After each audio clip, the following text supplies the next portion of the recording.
To start the story of St Andrews at the beginning, we really ought to go back to a letter written in 1855 by the Commissioner of Crown Lands, in which he promised 3 acres of land to the Presbyterians of Canterbury to be held in trust as a site for a college and for a church and for the residences of a schoolmaster and a clergyman.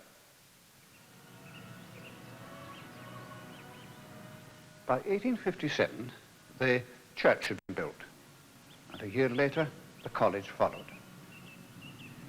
But that first venture into education was absorbed into the provincial system in 1874, and we had to wait until 1916, until the then minister of St Andrew's Church, the Reverend A.T. Thompson, stirred the Presbyterians into some sort of action.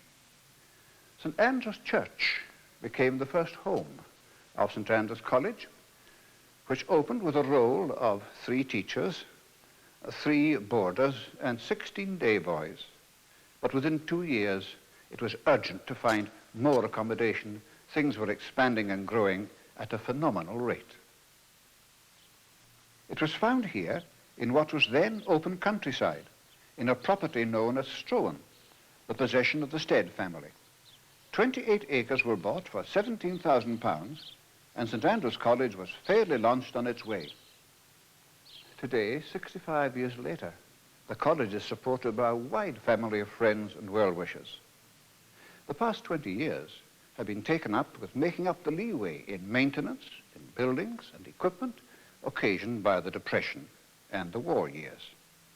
Private benefactors have given, for instance, the Barnett Block, which was opened on the 5th of August, 1965, a memorial to T.D. Barnett of Mount Cook Station. Today, well-equipped woodwork and metalwork rooms, along with a wool room and facilities for technical drawing, provide boys at the college every opportunity to develop their talents in these areas. The splendid boarding houses made possible through the Allison and William S. McGibbon legacy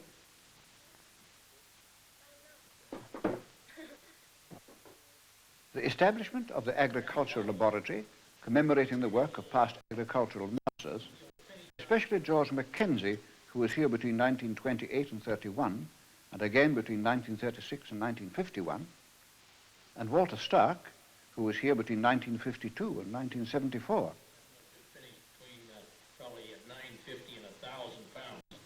The building of the agricultural laboratory and the introduction of the agricultural commerce option were moves to keep abreast with developments in teaching philosophy and agricultural practice.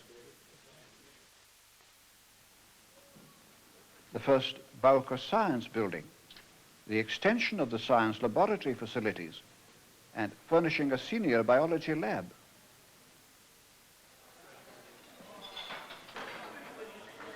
The modernizing and extension of the kitchen and the dining room facilities.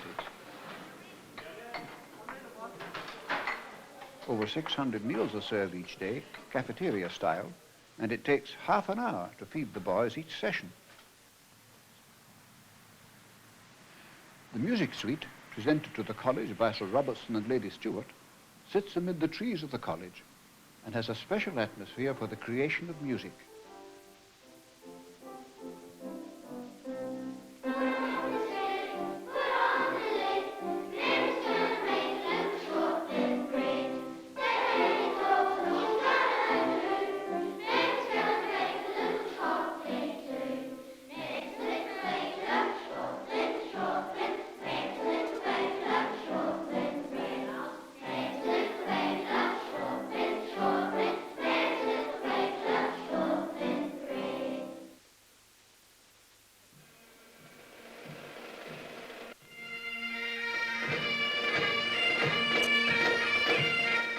The College Pipe Band is in its 62nd year. The fine band room was built in 1969 in memory of Richard Askin, who was pipe major of the band in 1964.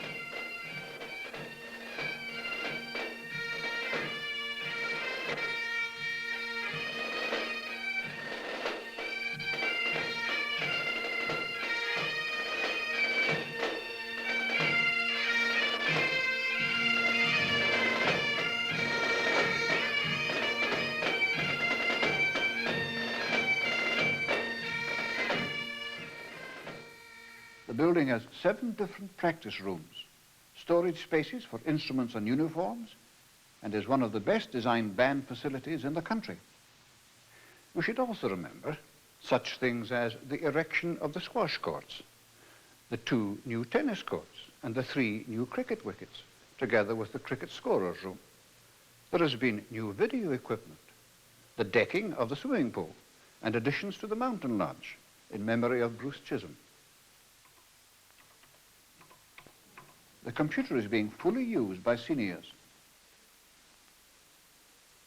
and a further model is being considered to meet a growing need. The whole family of St Andrews, working together, have provided the preparatory school. Back, but I kept receiving bills. Now, did you correct the spelling of solicitor? Fine. The new Rutherford boarding block, a cafeteria and theaterette, a fine library and senior studies building, and a great central arts block, and the maintenance of the wide playing fields round about the college.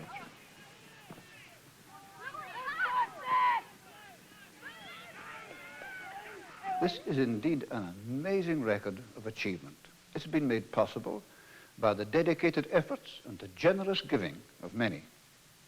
But any monies the college may have had from bequests or appeals, or which it may have laid aside in its reserves, these have been exhausted. And if any advance is to be made involving capital expenditure, the college must turn to those associated with it and to those who believe it is worth sustaining.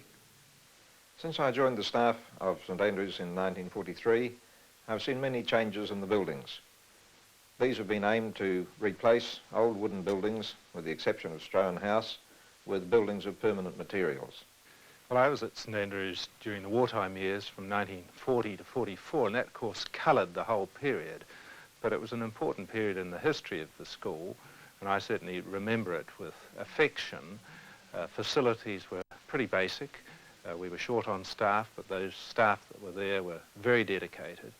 I was lucky to be part of this organisation for 5 years, and the facilities that are available here, the preparation that was put in, make good stead for the outside world. When I was at St Andrews, it was only a very basic course. There were no choices like I've got today. Our classes were very small. The facilities in the way of buildings are nothing like what they've got today. Today I can see great changes all around us, like there's squash courts and music rooms, cafeterias. It's really great to see the changes over the last 20 years. All of these have been provided for us by people in the past. Many of them got nothing out of it for themselves at all. And it is now our turn to provide for those who are to follow us and to maintain St Andrews College. In conformity with its tradition of good management and progress, the board has decided that there are certain areas of the college which require immediate attention. The restoration of Strohan House to ensure its continued use in the life of the college. The replacement of 3 classrooms presently located in Old Rutherford. The provision of more suitable teaching space for the art department. The development of the science department.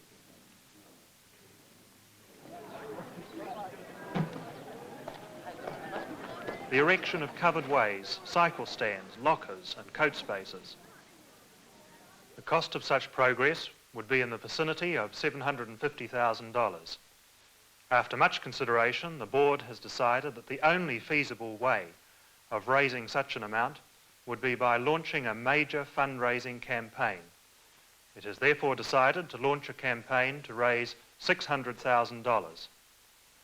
The board is confident that it will have the support of all sections of the college family when the time comes.